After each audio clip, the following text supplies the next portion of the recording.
Hello students, आज हम बात करें class 10th mathematics NCERT chapter 1 real numbers introduction of exercise 1.2। यानी क्लास 10 की जो एनसीईआरटी मैथमेटिक्स हम आपको पढ़ा रहे हैं बेटा, उसमें हम बात करने वाले चैप्टर नंबर फर्स्ट में एक्सरसाइज 1.2 के इंट्रोडक्शन की। तो उसमें इंट्रोडक्शन में सबसे पहले हमारी एक चीज़ आती है, the fundamental theorem of arithmetics. तो बेटा ये थ्योरम क्या कहती है, इसको समझें, है ना। अच्छा बेटा, ये कुछ नहीं कहती है, जो आपने पढ़ चुके हो, आप जानते हो सब। जब आप इसके बारे में जाने हो तो आप तो ये कहेंगे कि ये तो हम जानते थे सर, ठीक है ना। तो देखिए क्या कहती है फंडामेंटल थ्योरम ऑफ अर्थमेटिक्स, क्या कहती है देखता हूँ, मैं लिख रहा हूँ।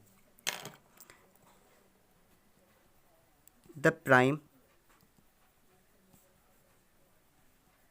फैक्टराइजेशन ऑफ अ नेचुरल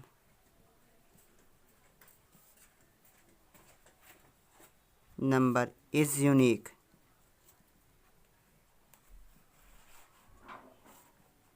ठीक है ना, ये क्या कह रहा है, the prime factorization of a natural number is unique except for the order of its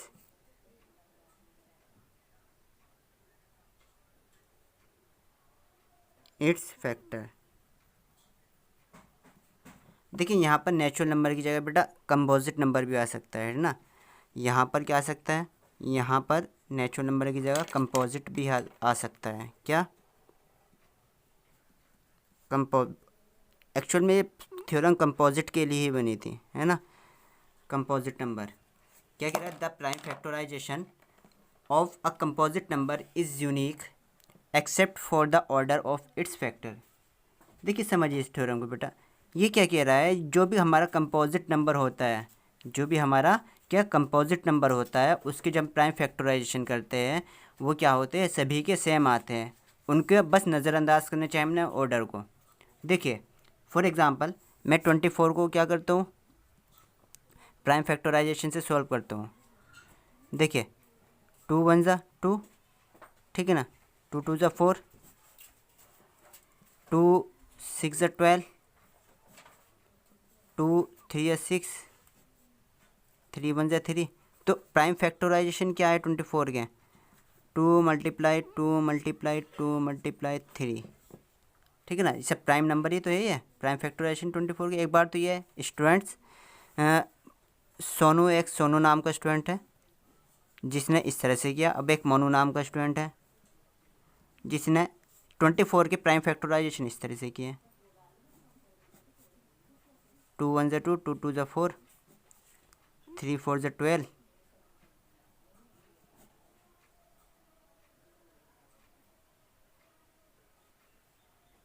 2 2 ज़ा 4, 2 1 ज़ा 2। यानी 24 के फैक्टर क्या है, 2 मल्टीप्लाई 3 मल्टीप्लाई 2 मल्टीप्लाई 2। देखिए सोनू ने जब फैक्टर किए प्राइम फैक्टराइजेशन 2 4 2 3 आए 24 के।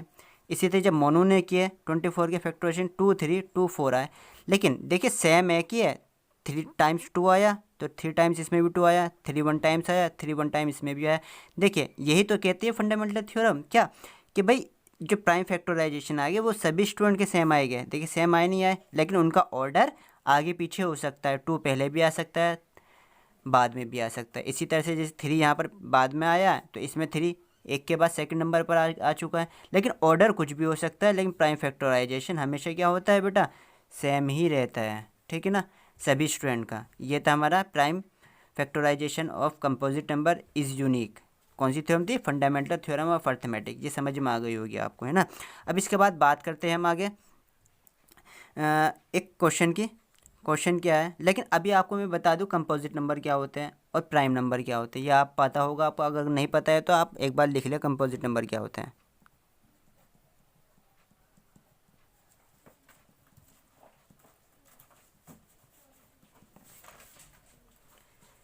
देख लिखता हूँ इसकी डेफिनेशन में। हाँ, डेफिनेशन है हमारी नंबर। देखिए सिंपल लैंग्वेज में लिख रहा हूँ मैं, वैसे डेफिनेशन तो मैथमेटिकल कुछ और होती है इसकी, वो भी बता देंगे हम आपको। सभी होती है, जो मैं बता रहा हूँ ये भी सही है, बाकी जो बुक में लिखी हुई होती है वो भी सही है। देखिए कंपोजिट नंबर की डेफिनेशन लिखी, नंबर ग्रेटर देन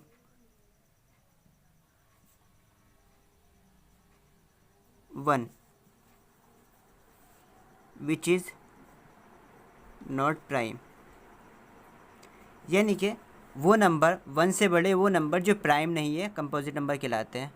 अब पहले प्राइम नंबर की बात कर ले, एग्जांपल इसका हम बाद में देखेंगे। क्लियर? देखिए प्राइम नंबर क्या होते हैं।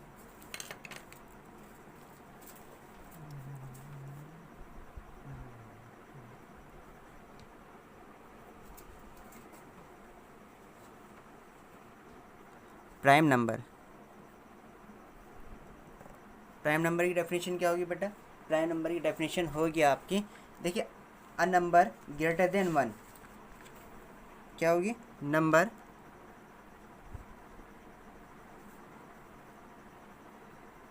Greater than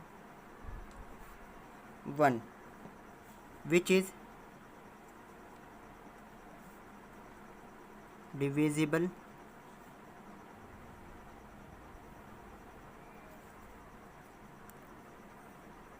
only by itself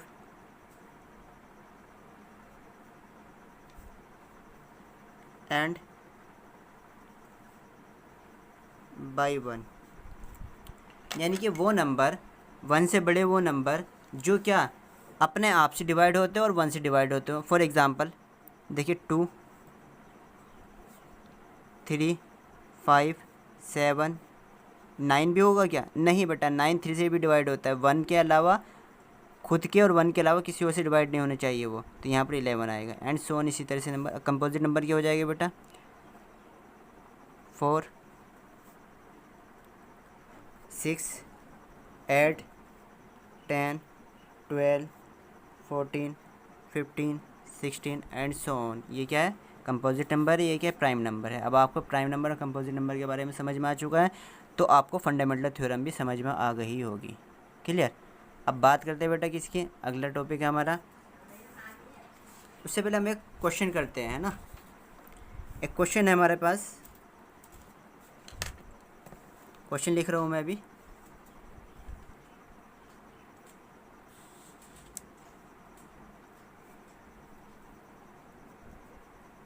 question ही क्या है बेटा? ये एग्जाम्पल नंबर 5 है आपकी बुक का, है ना। एग्जाम्पल नंबर 5 है आपकी बुक का। क्या कह रहा है देखिए, consider the number 4 to the power n where, बेटा ये हमारा एक क्वेश्चन है, ठीक है ना। एग्जाम्पल नंबर 5 है। क्या कह रहा है? Consider the number 4 to the power n where n is a natural number. n क्या है? एक नेचुरल नंबर, 1 2 3 4 5 कुछ भी हो सकता है। Check whether there is any value of n, n की किसी भी वैल्यू के लिए 4 to the power n ends with the digit 0। क्या 4 to the power n को जब सॉल्व करेंगे, n की वैल्यू कुछ भी रखिए, तो क्या उसका एंड्स टर्म यानी वंस प्लेस एंड्स टर्म क्या होगा? कोई ज़ीरो आएगा या लास्ट में कोई ज़ीरो आएगा, यानी कि कोई नंबर है ये, क्या यहाँ पर कोई ज़ीरो आएगा? तो ये बताना है क्या यहाँ पर ज़ीरो आ रहा है या नहीं आ रहा। एन की वैल्यू चाहे कुछ भी हो, ठीक है ना। यहाँ पर अगर ज़ीरो कब आएगा, तो उसके लिए मैं आपको बता दूँ बेटा, ये जो हमारे प्राइम फैक्टराइजेशन है, कुछ भी किसी भी नंबर की प्राइम फैक्टराइजेशन है, जब तक प्राइम फैक्टराइजेशन में हमारे पास 2 फैक्टर नहीं आएंगे, मैं आपको अलग से बता रहा हूँ, मैं यहाँ पर अलग से बता रहा हूँ आपको। देखिए प्राइम फैक्टराइजेशन में अगर 2 फैक्टर है हमारे पास, 2 × 5 है अगर, तो हम कह सकते हैं क्या उसके लास्ट टर्म क्या होगा? 0 होगा। 2 5 से 10 हो जाएगा ना। 10 को किसी भी से मल्टीप्लाई करो, 0 चलता चले जाएगा। अब 2 की पावर 2 × 5 की पावर 2 हो, तो तब भी क्या आएगा? लास्ट में 0 आएगा। वो आएगा नहीं आएगा? अब 2 की पावर 3 हो मल्टीप्लाई 2 की पावर 5 की पावर 3 हो, तब भी लास्ट में क्या आएगा? 0 आएगा। तो बात सीधी सीधी एक सिंपल है बेटा, प्राइम फैक्टराइजेशन में हमारे पास सिर्फ और सिर्फ 2 फैक्टर होने चाहिए ज़रूरी, तो हम 0 बना सकते हैं, अदरवाइज़ नहीं बना सकते। अब वो फैक्टर कौन से है? 2 × 5। अगर ये हमारे पास फैक्टर है, तो हम प्राइम फैक्टराइजेशन में हमारे किसी भी नंबर में अगर हमारे फैक्टर में ये 2 नंबर आ रहे हैं तो हम उसका एंड डिजिट ज़ीरो बना सकते हैं, अदरवाइज़ ज़ीरो नहीं बना सकते, चाहे उस नंबर की पावर कितनी भी हो। ठीक है ना। तो पावर 2 की पावर n मल्टीप्लाई 5 की power n is equal to zero. 2 की पावर कितनी भी हो, 5 की पावर कितनी भी हो, तो हम उसको क्या बना सकते हैं, ज़ीरो बना सकते हैं। अगर ये दो टर्म नहीं है फैक्टर में, प्राइम फैक्टर में, तो हम ज़ीरो नहीं बना सकते। इतनी बात समझ लीजिए। अब अपने क्वेश्चन पर आते हैं। क्वेश्चन क्या कह रहा है बेटा? क्वेश्चन कह रहा है हमारा, चेक करो कि 4 टू द पावर n में n की चाहे कुछ भी वैल्यू हो, क्या एंड टर्म ज़ीरो आ सकता है या नहीं आ सकता है। देखिए सबसे पहले मैं 4 के प्राइम फैक्टराइजेशन करता है, तो 4 का प्राइम फैक्टराइजेशन क्या हो जाएगा, 2 2 ज़ा 4, 2 1 ज़ा 2, तो 4 इज इक्वल टू 2 मल्टीप्लाई 2 आ रहा है। अगर मैं 4 की पावर n लगा दूँ तो इसके फैक्टर में भी मल्टीप्लाई n ही होएगा। क्या इसके फैक्टर में 5 आ रहा है या नहीं आ रहा है? 2 5 आ रहा है, 2 तो आ रहा है लेकिन 5 नहीं है, तो लिख देंगे hence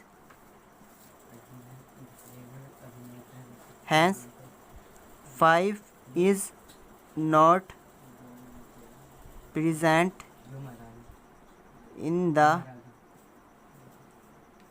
5 is not present in the prime factor of 4। 5 present नहीं है 4 के प्राइम फैक्टर में, सो 0 is not come in the ends of 4 to the power n, while जबकि n whatever n चाहे कुछ भी हो, अगर 4 के फैक्टर में, आपके प्राइम फैक्टर में 4 के 5 नहीं है, 2,5 नहीं है, या 2 तो है लेकिन 5 नहीं है, 5 है 2 नहीं है, तो भी आप ज़ीरो कभी भी नहीं ला सकते। तो इसका आंसर ये था। अब यहाँ पर 4 के जगह कुछ भी ले लो नंबर, आप 6 टू दी पावर n ले लो, 8 टू दी पावर n ले लो, कुछ भी ले लो, आपको ज़ीरो नहीं मिलेगा अगर जब तक आपके पास 2 और 5 फैक्टर नहीं आएंगे। आपके पास 2 तो मिल गया यहाँ पर लेकिन 5 नहीं है, जब 5 नहीं है तो इसके लास्ट में कभी भी ज़ीरो नहीं आ सकता। क्लियर? ये आपका ये ख़त्म हो चुका है एग्जाम्पल नंबर 5। ठीक है ना, ये समझ में आ गया होगा आई थिंक। अब इसके बाद मुझे आपको एक चीज़ और बतानी होगी।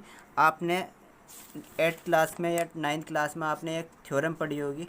थ्योरम ही क्या है बेटा, अगर दो नंबर है, अब इसके बाद हम पढ़ते हैं आगे, एक फार्मूला है हमारे पास, उसके बेस पर हम काफ़ी सारे क्वेश्चन करेंगे। देखिए फार्मूला क्या है, if a, b the any two number,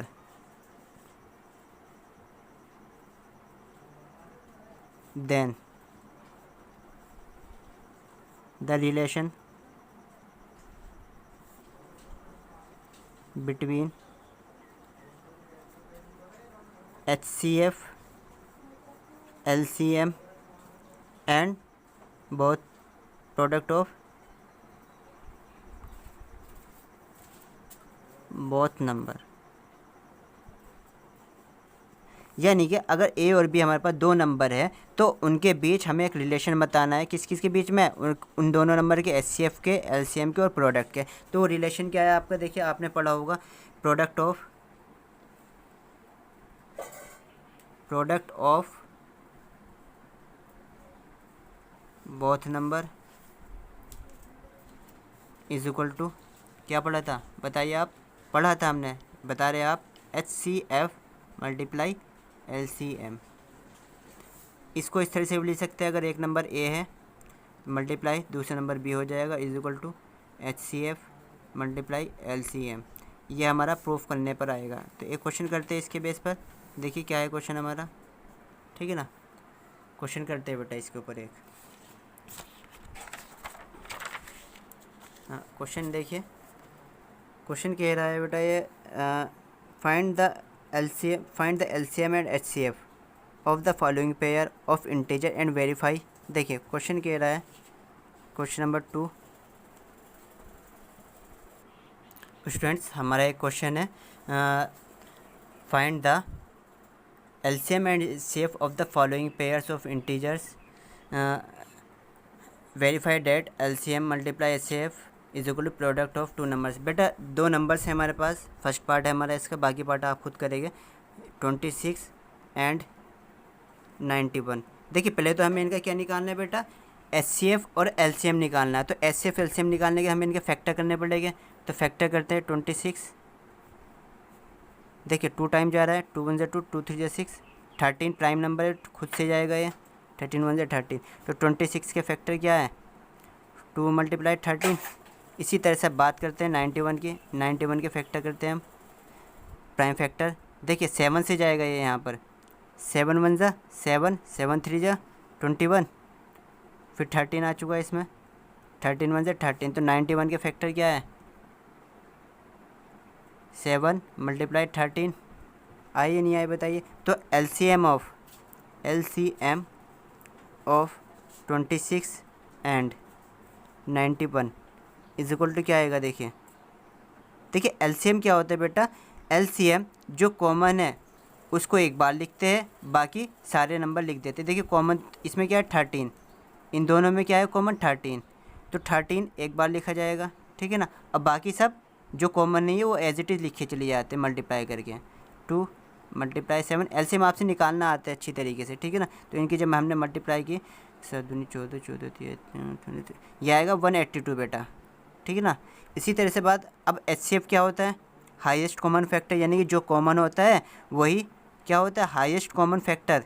यानी 13 एक ही बार आएगा, 2 बार आता है तो 2 बार 30 मल्टीप्लाई 30 लिखा जाता है, लेकिन यहाँ पर 13 एक ही बार आया कॉमन, तो 13 ही क्या होगा हमारा HCF होगा। HCF of 26 and 91 is equal to 13, ठीक है ना। अब देखो, अब रिलेशन को अब हमें जो है वेरीफाई भी करना है। तो वेरीफाई करने के लिए क्या हमें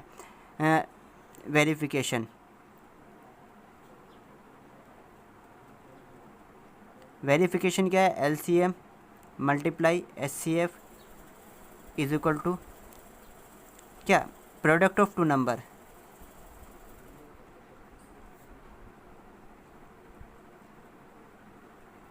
प्रोडक्ट ऑफ टू नंबर। देखिए LCM कितना है बताइए आप, 182 एंड मल्टीप्लाई HCF कितना है, 13 है आपके पास, ठीक है ना। और is equal to product two number की प्रोडक्ट क्या है, 26 मल्टीप्लाई 91। देख लीजिए अब 182 की मल्टीप्लाई 13 से करूँगा मैं, इक्वल आएगा नहीं आएगा, और यहाँ इन दोनों की मल्टीप्लाई इक्वल आएगा नहीं आएगा, ये आप आंसर निकाल के खुद देख लीजिए, ठीक है ना। आई थिंक इक्वल ही आएगा, है ना। ओके, तो इसी तरह से आपको अब क्या करना है, एक्सरसाइज 1.2 के सारे क्वेश्चन कर देना है। जो क्वेश्चन नहीं हो वो आप मुझे बता दीजिए, है ना। एक्सरसाइज का क्वेश्चन नंबर 1 2 3 4 5 6 7 सभी आपको करने हैं। जो नहीं होगा वो आप मुझे बता दीजिए।